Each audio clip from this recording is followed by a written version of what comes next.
Okay, thank you very much, Ed. Thank you all for being here. It's nice to see many familiar faces as well as some unfamiliar faces. Let me put this water down here. Just a reminder to put your or set your phasers on stun. In other words, your beeping devices, you can silence them. I'm going to keep mine on just to keep track of time, but hopefully it won't make any noise. In 2016, I gave a talk in this room regarding the research to which Ed alluded. Research on the identities of young American Jews who are not religiously Orthodox, but who feel connected in some meaningful way to the State of Israel and to Zionism. Today, what I want to do is kind of retract the analytical lens to create a bigger panorama. I have 45 minutes, so I won't get to cover very much, but I hope that putting some facts on the table, some ideas on the table, will be stimulating and, at the very least, interesting to you. Essentially, what I want to do is address Jewish identity patterns. My focus will remain on Israel as a major source of Jewish identification. And, yeah. So let me begin with a very broad generalization, which, even though it's broad, it still is very well documented. You might say that this is the punchline, right? So, you know, if you're disappointed, so be it. It is something worth saying at the outset. As we look across the diaspora, we can see very clearly that in the last 5 decades, Israel has become a major focal point of Jewish identity. It has also served as an important source of Jewish cultural content for various communities of Jews. For example, it's quite clear that however it's defined locally, informal and formal Jewish education in the diaspora since about 1967 entails some degree of engagement with the modern Hebrew language. Not just modern Hebrew, mind you, but modern Hebrew in its Israeli, so-called Sephardi pronunciation. To a greater or lesser degree, we also see that Jewish education in the diaspora includes some engagement with modern Israel as a subject of instruction. I think the focus is logical. After all, if the point of Jewish education, or one of the points of Jewish education, is to narrate the relationship between the individual and the collective, I think the story of Zionism, the story of Israel, provides a very nice, grand, sweeping, canvas within which to understand that relationship. If we focus, for example, on diaspora communities, we are mostly looking at the accomplishments of Jewish individuals within those communities. Take your pick, Albert Einstein, Ruth Bader Ginsburg, Jon Stewart, whoever, right? But those are individual achievements.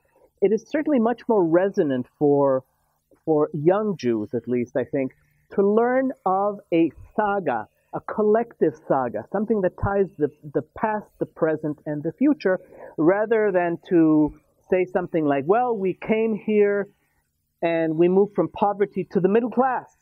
That somehow doesn't have the same power as to say, well, we returned to a homeland after thousands of years in large numbers. We revived the language. We built a country out of nothing or virtually nothing, and we endure, right? That has much more resonance.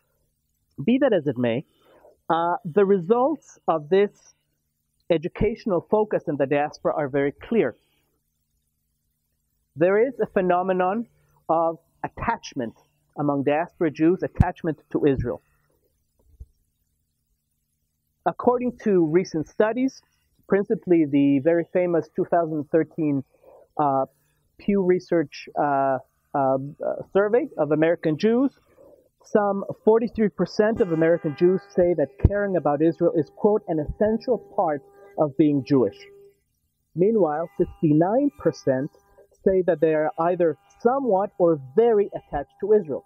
And by the way, a parallel study conducted by the AJC, by the American Jewish Congress, showed that, or is it committee, showed that 73% of American Jews either strongly or somewhat strongly agreed with the proposition that, quote, caring about Israel is a very important part of my being a Jew, end quote. Some data suggests, by the way, that the numbers for diaspora communities, major communities like the ones in France, in the former Soviet Union, in Argentina, and Brazil, South Africa, etc., that these numbers are similar or even higher. And by the way, I don't mean to make too strong a point of this. These are communities that are not equally studied. Some data is called from anecdotal studies rather than large demographic studies. But anyway, we see a pattern of what is called attachment, somewhat euphemistically. Okay, now, if we zoom in a bit, we see that things are much more complex. For example, it's very clear that knowledge of and specific engagement with Israel varies according to a host of factors. This is normal. It varies according to, at the individual level, according to personality, temperament. It varies according to diasporic place of origin. It varies according to generation. It varies according to level of Jewish religiosity. And of course, it varies according to things like exposure or lack of exposure, direct exposure, to Israel and to Israelis. Needless to say, media depictions of Israel also affect the ways that Jews in various diasporic centers affiliate or do not affiliate. There is, however, some clarity in the big picture. And that clarity has to do with the variant that sociologists call affiliation, okay?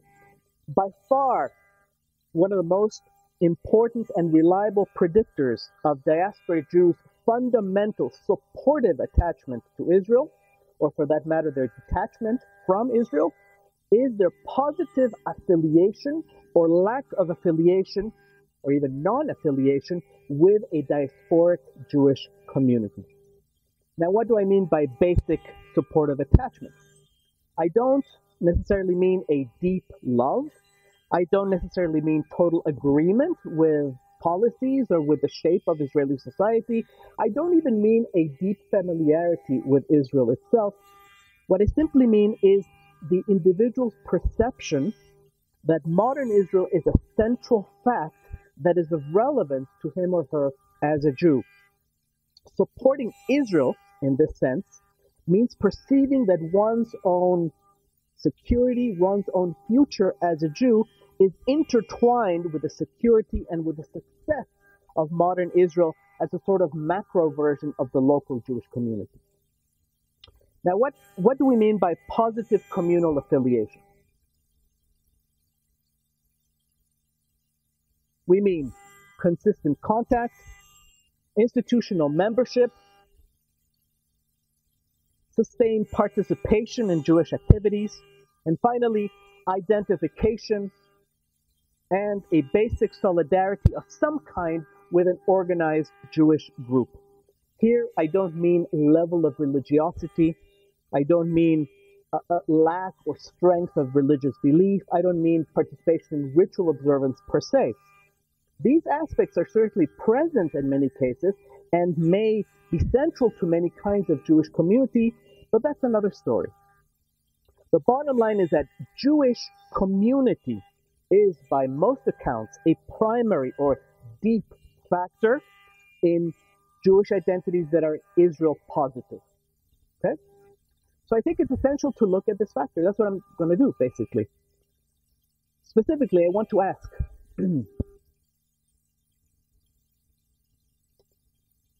what kind of Jewish communities produce or generate what kind of Israel positive identities? Okay? Now, there are many ways to typologize, to define types of Jewish communities. Here, I want to present a very, very simple spectrum, and please understand that models are heuristic devices. They're limited, they're limiting, there are variants, there are exceptions to the rule, etc. I just want to sketch major patterns, okay? So I want to discuss three different types of communities, Jewish communities, according to the relationship that obtains in each of them between two of the basic building blocks of social and personal identity. And I mean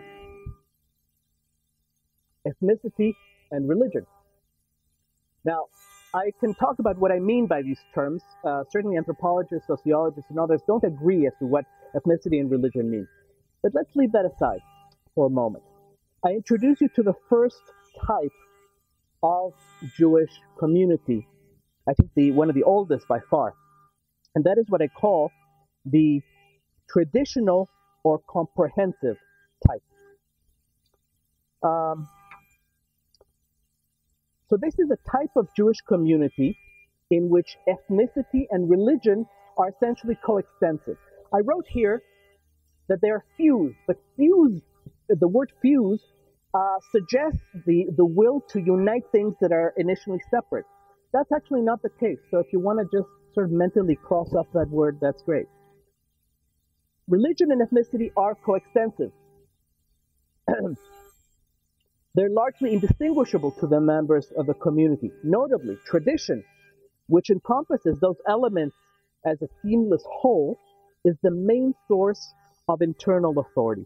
Tradition covers the entire sweep of people's or the members' collective life, from the very mundane, like how do we tie our shoelaces, how do we collect garbage, all the way to the ethereal, like who is God, what is God about, what does God want from us, etc., etc. From the seemingly trivial, like what's Bob's nickname? Is it Bobby or is it Yecheskel, Yeski, or something like that? Okay, to the absolutely existential, like how the hell do we deal with hostility from the outside, or with friendliness, openness from the outside?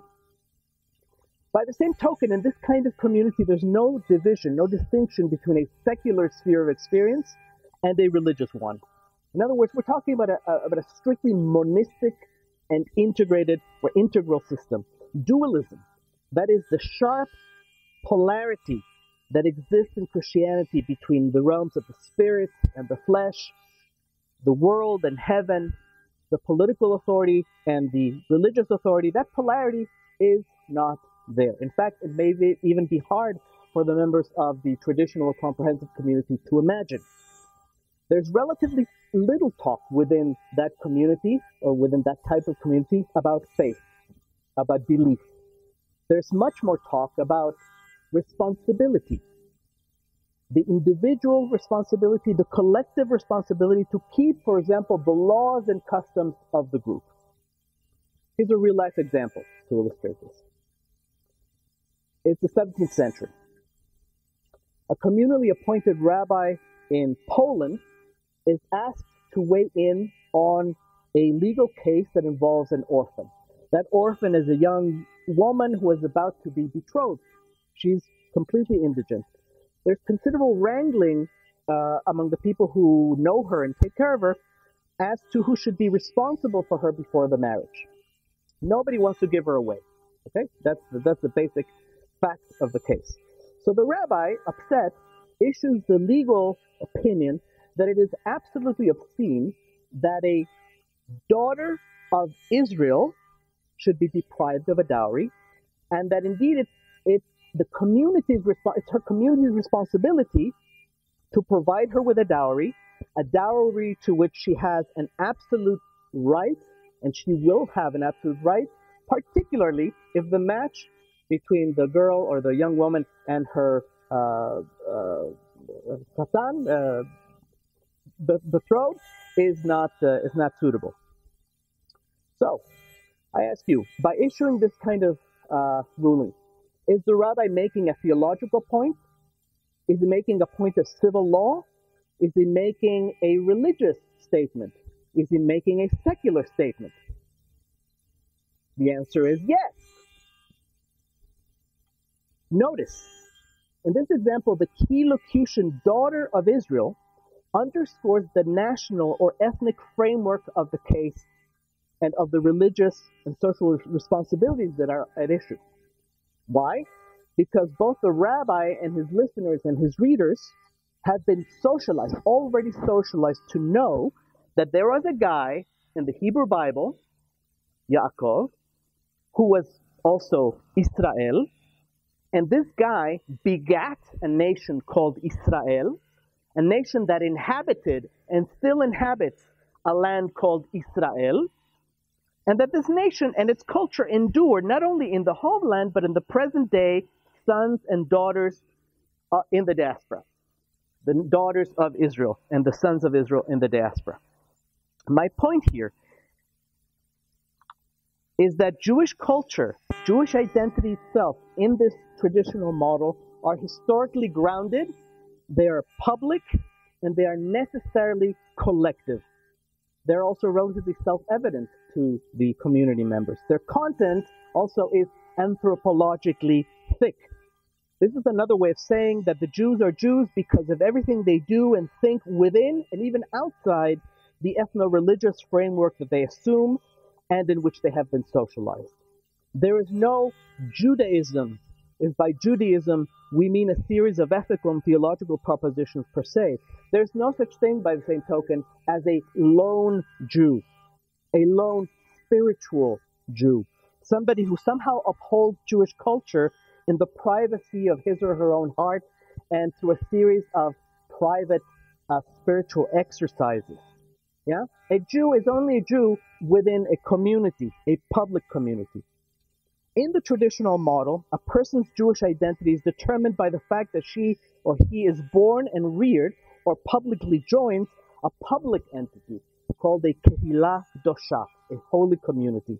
That community is acknowledged both by Jews and by non-Jews as an autonomous political body unto itself. It has its own educational system, its own courts, its own governing councils, its own laws and customs, its own fiscal responsibilities, internal and external.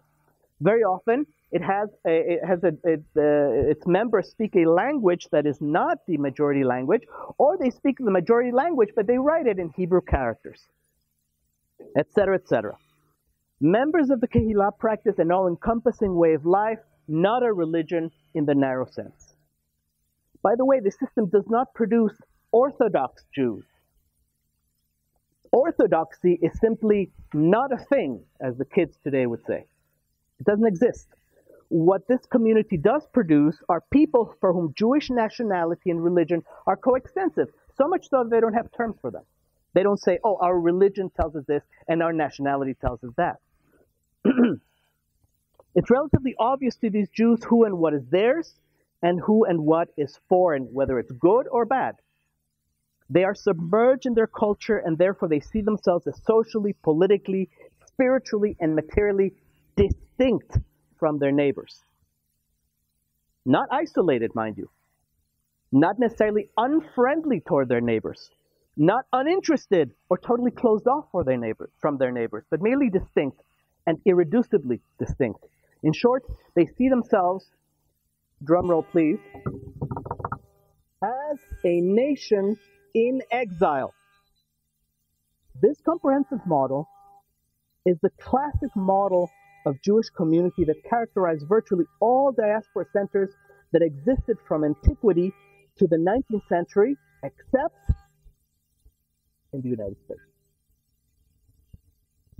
Now, after the Enlightenment, after the long era of Jewish political emancipation, a new model took shape in the enlightened West. Meanwhile, the classic model that I've just described, the comprehensive model, declined and in many cases disappeared altogether. The new paradigm is one that we experience here today. It emerged chiefly within religiously liberal polities. The US, Canada, France, England, Holland, and to a lesser degree in pre-Nazi Germany, in Italy, and the Austrian Empire.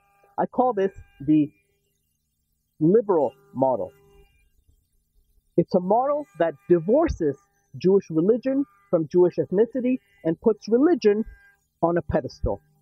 It's a model whereby Jews, both by law and by the socially dominant conventions of the non-Jewish majority that surrounds them, are encouraged or more or less compelled to reconfigure themselves as members of a private religious association, a faith-based association.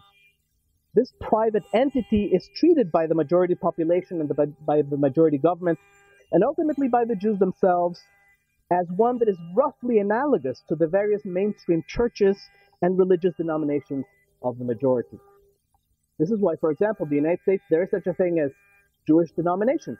And while they exist in other contexts, they usually take root and are powerful in Western liberal communities, England, Holland, etc. Now, in order to prove their loyalty and their suitability for political citizenship and social integration, Jews in these voluntary communities often feel a certain obligation to affirm their similarity to the dominant groups and their own desire to assimilate into the dominant culture in most ways except in terms of religion. And here, religion means something quite narrow and, in fact, unprecedented in Jewish history. Specifically, it means something like inner convictions about God. It means some sort of theology or embrace of particular theological propositions, such as, God is one, God is good, God wants you to do good deeds, or some such. It, of course, entails specific ways of worship along the lines of, I'm a Jew because I worship like that, and my friend Joe is a Christian because he worships in another way. And, this is the important part, this conception of religion also entails social and political ethics that are meant to support, they're intended to support the general society. By the same token, if they exist in this situation, Jewish courts, Jewish schools, Jewish welfare institutions, and the communalism and ethnic sentiment that undergird these institutions are of an entirely optional nature. They must portray themselves at the very least as consonant with and not threatening to the supremacy of the majority culture, lest the Jews be accused of being disloyal, or as they're accused very often in France today, of being communitarian. This is a polite word for stronger accusations such as clannish or chauvinistic, which of course start to veer off into classic anti-Semitism. In some cases, the Jews' adoption of this liberal model that I'm describing, this liberal model of Jewish community, involves an explicit renunciation of Jewish nationality, along the lines, for example, of the 1885 platform of the Reform movement in the United States. We are no longer a nation, the framers declared. We are a religious community. In most cases, though, even in the case of the United States and Reform Jewry, this model simply involves a transvaluation of Jewish nationality. In other words, the reevaluation of Jewish nationality according to a new standard, so that the nationality of the Jews becomes something like a purveyor of some sort of universalist ethics that can be shared with the general population. Tikkun Olam, for example, right? A hard and fast, idea, good slogan. In short, the liberal model is, I think, a model in which Jews learn to cease to regard themselves as a nation in exile and become either a nationally vague cultural group, one perhaps on the way to becoming fully assimilated, or more likely, they proudly affirm their peoplehood. They are, by all surveys, proud of being Jewish, but they don't reject the diaspora on principle, right? This, of course, brings them face to face and into you might say, an unavoidable conflict with one of the core principles of classical modern Zionism, namely Shlilat HaGolah, the rejection or the repudiation of the exile, of the diaspora. I want to emphasize that Jews who adopt the liberal model typically feel the impulse to cultivate an outward orientation, one that will convey the message, we are good, we are useful, we are responsible citizens. We belong. Why? Because we're ethical. We are global stakeholders. More importantly, we're not in exile. We're home. Okay? One example of this approach is the very unique American Zionism formulated by Louis Brandeis, who, as you know, was a member of the U.S. Supreme Court until the late 30s or perhaps very early 40s. Okay. So here's what he had to say. I'm sorry the print is so small. Throughout long years, which represent my own life, I have been to a great extent separated from Jews. I am very ignorant in things Jewish, but recent experiences, public and professional, have taught me this.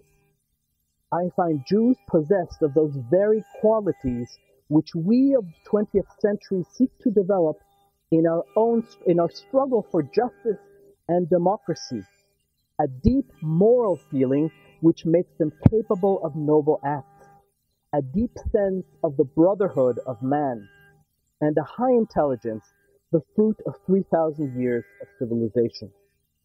These experiences have made me feel that the Jewish people have something which should be saved for the world, that the Jewish people should be preserved. Practical experience and observation have convinced me that Jews were, by reason of their traditions and their character, peculiarly fitted for the attainment of American ideals. Gradually, it became clear to me that to be good Americans, we must be better Jews, and to be better Jews, we must become Zionists.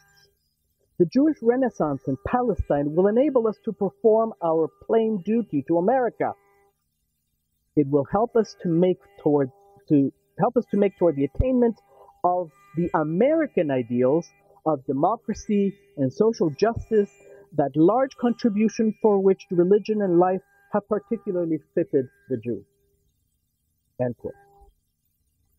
All right, but what happens within liberal Jewish communities? Well, it's what happens in most religious and traditional ethnic communities in the last century in the West. Their members lose religious belief. They cease to practice most, if not all, traditional rituals. They move to suburbs. They no longer live in sociologically dense, culturally thick ethnic enclaves. They adopt a scientific view of the world. Ethnicity, therefore, becomes residual. Religion itself becomes residual.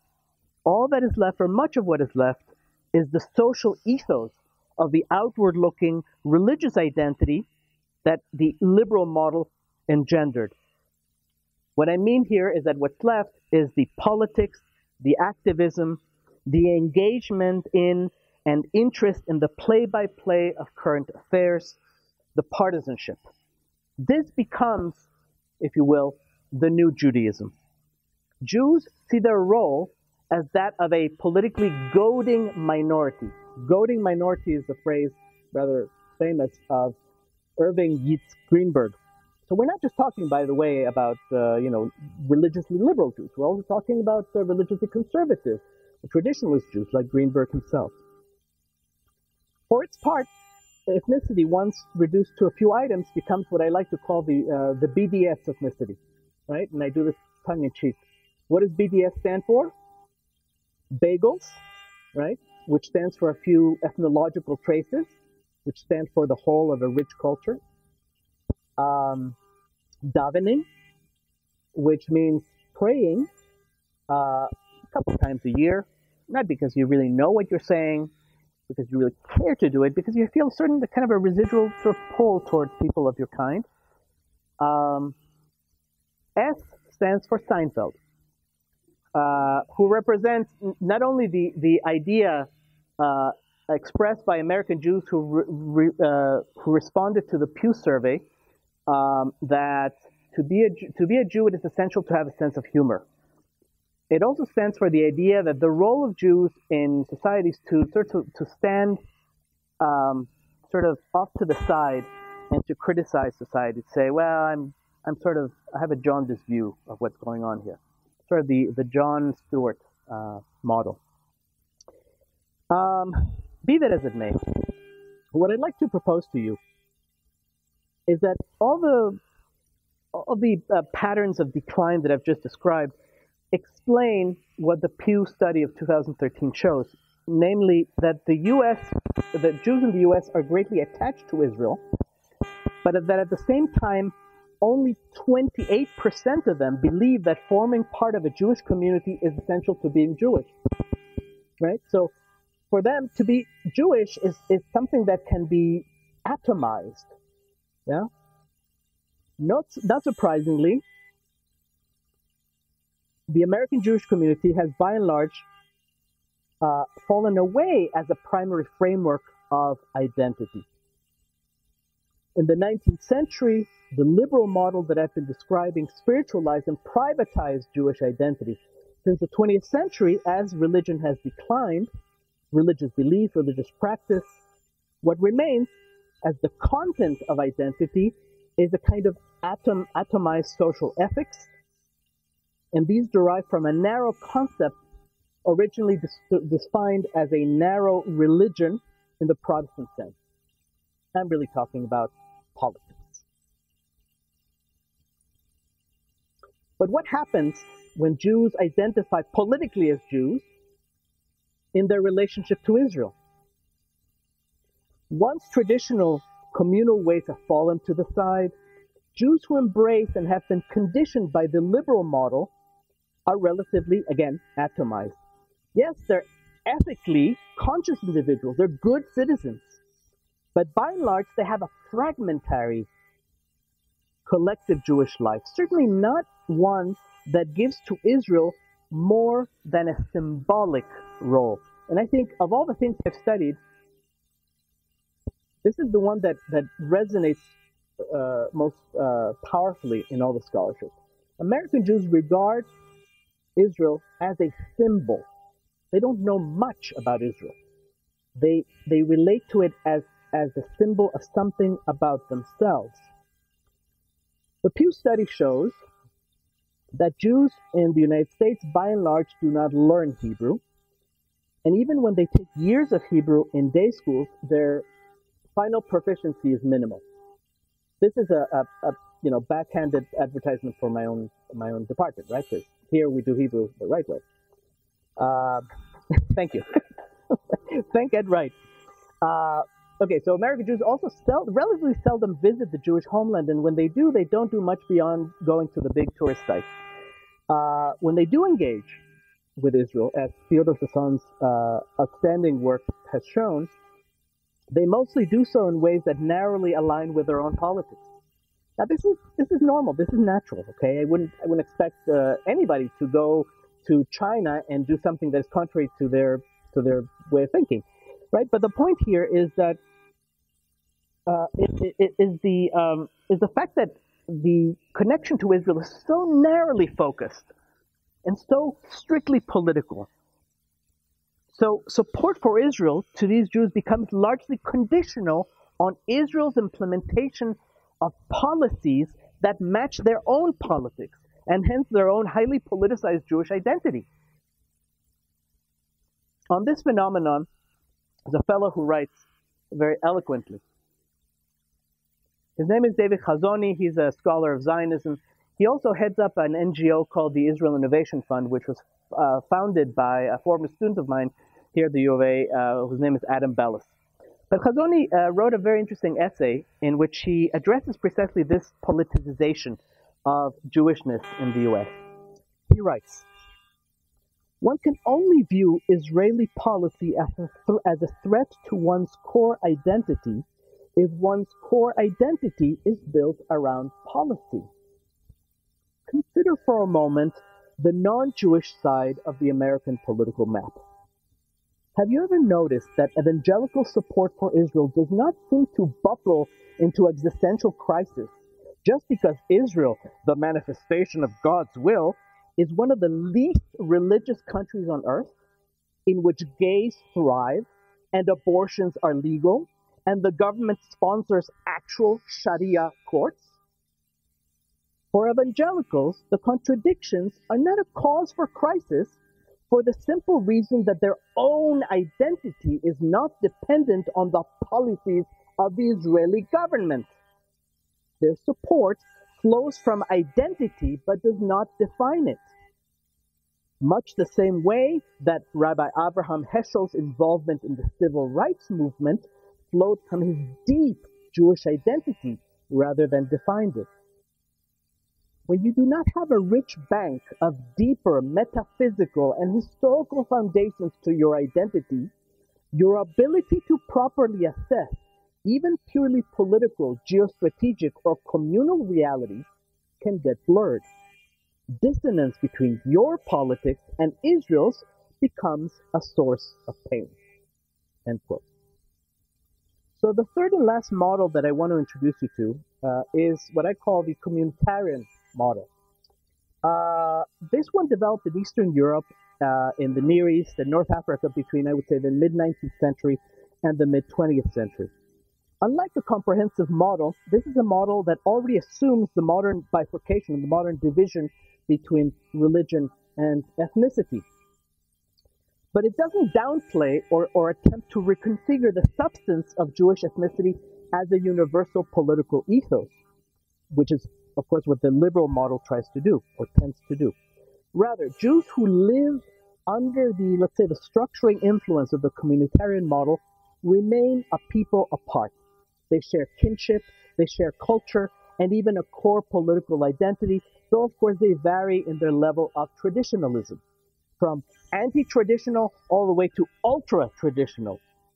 They experience a vigorous political life in which assimilationist options such as communism, anarchism, consumerism, or whatever, are balanced by explicitly Jewish options, such as Bundism, or the Jewish communal nationalism that was articulated by native-born teachers of the Alliance Israélite Universelle in the Near East and in North Africa. So in the communalist, or under the communalist umbrella, Jews, even some of the universalists among them, do not cease to be socialized primarily as Jews. No one around them considers them anything other than Jews, or at least hyphenated Jews. In other words, Jews socialized in the communitarian model are neither Poles, nor Moroccans, nor Iraqis, though of course some of them try to consider themselves those things and want to be accepted as Poles, Moroccans, Iraqis, whatever. Despite all their very significant differences, modern and present-day diaspora communities, from pre-revolutionary Iran to Mexico to South Africa to Argentina, have not internalized quite as deeply as this community has the liberal model of Jewish community. Their educational systems are wide-ranging. Jews there are socialized as Jews, not so much as people of Jewish faith who have a responsibility to teach morality to other peoples, but rather they are socialized as members of an ancient extended family with roots in the land of Israel. In these communities, the vortex of assimilation is relatively weak. Hebrew literacy is relatively high across the board, at least compared to the US. So are rates of aliyah, of immigration to Israel. Identification with Israel is not merely symbolic, it is experiential, since many of the nationals, many of the diaspora Jews tend to regard Israel as the ideal Jewish community, not only as a philanthropic course.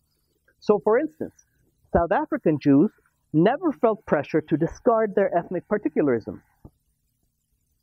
They have built what they call a cradle-to-metric Jewish educational system. It's sort of one that takes you from kindergarten to 12th grade.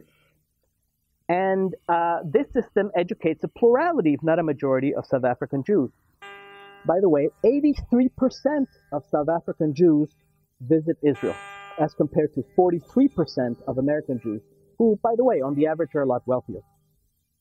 For all these reasons, the bonds that South African Jews have with a Jewish nation state is instinctive, it's fundamental, it's relatively unproblematic. It is based fundamentally on Jewish nationality and on Jewish national solidarity more than on a specific politics, if that makes sense. Let me close with a few thoughts, and I realize, by the way, that some of you don't find this, probably don't find this especially new, right?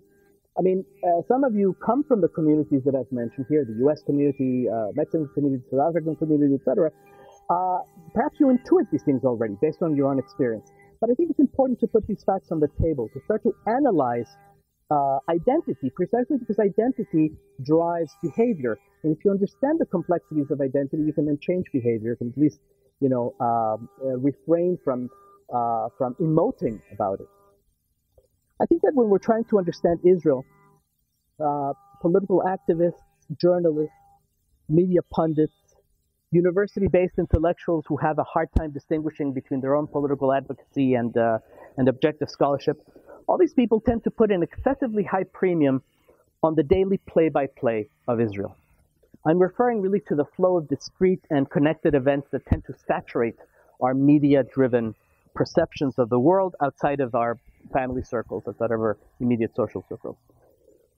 One problem with the play-by-play approach is that various studies show that diaspora Jews, especially American Jews, are not equally informed about Israel, especially about the internal dynamics of Israeli society and the internal politics of Israeli society. Many diaspora Jews do not visit Israel, and most have no intention of moving there. So having a high degree of what you can call a newsy knowledge of Israel from afar is neither here nor there as regards developing a core identification with Israel. In other words, having this newsy knowledge may help you build that connection. It may hinder that connection. In any case, it's a tertiary factor or a secondary factor. Another problem with the play-by-play approach is that it occludes the fact that in order to explain meaningful relationships, and therefore to make sense of people's identities, we have to look at deeper causes and conditions that shape those identities. In this talk, I've briefly sketched really just one structural and historical factor, right? Community type. That factor, I argue, conditions how groups of people generally interpret information and thus build their identities on the basis of those interpretations. Essentially, what I realize, what I would like to argue is that information about Israel doesn't by itself really cause anyone to have a particular reaction to it, or to have a particular reaction to Israel as a whole. In other words, contrary to what partisans tell us, specific reactions and interpretations are not inherent and do not necessarily follow from the information itself. I don't know if I have to give you an example, but to me this is kind of obvious. But okay, let me give you an example. So a couple of days ago, the Israeli defense minister resigned, right? Citing government policy towards Hamas, the Islamic movement that controls Gaza. All right, so if you're, I don't know, a stereotypical right-wing American Jew, you might say, well, of course he resigned. They're soft. The government is soft on Hamas. And if you're a stereotypical left-winger, you might say, well, of course he resigned. The policy is crazy. It's not labile enough. It is not diplomatically bold enough. In other words, the facts are the same, but the spin is ideological, right? And neither of those spins indicate whether the person who's making the judgment has a deep-seated connection to Israel. It's simply political judgment. Partisan readings of information regarding Israel are not obvious, I would say. They're not common sense. Neither are they necessarily consistent or necessarily inconsistent with some abstract notion of Jewish values. Those of us who study Jewish culture for a living understand that Jewish values are not easy to boil down to basics. They're not a series of slogans or propositions. They're not a creed, no matter what Rambam said. And Rambam, by the way, came up with 13 principles, and all his colleagues said, you're crazy, and they voted him down. From the point of view of analysis, I think it's an error, in my view, to use discrete information about Israel to then moralize about Israel or about the diaspora Jews who criticize Israel or who defend Israel. Let me at least propose that when we draw up summary statements along the lines of, Jews who hold position X are a bunch of fascists, they're brainwashed, or Jews who hold position Z are self-hateful, they're capos, they're delusional. When we do these things, we're really just emoting. Yeah? We're not analyzing, we're oversimplifying, we're dichotomizing, rather than trying to understand the real complexity of motivations and the ways to examine that complexity. Again, there's no doubt that the models I've presented to you here are limited and limiting. There's a lot of information I haven't even skimmed the surface of, but I hope that discussing these models has at least been stimulating. and will lead you to more complex understandings. And with that, I close. Thank you.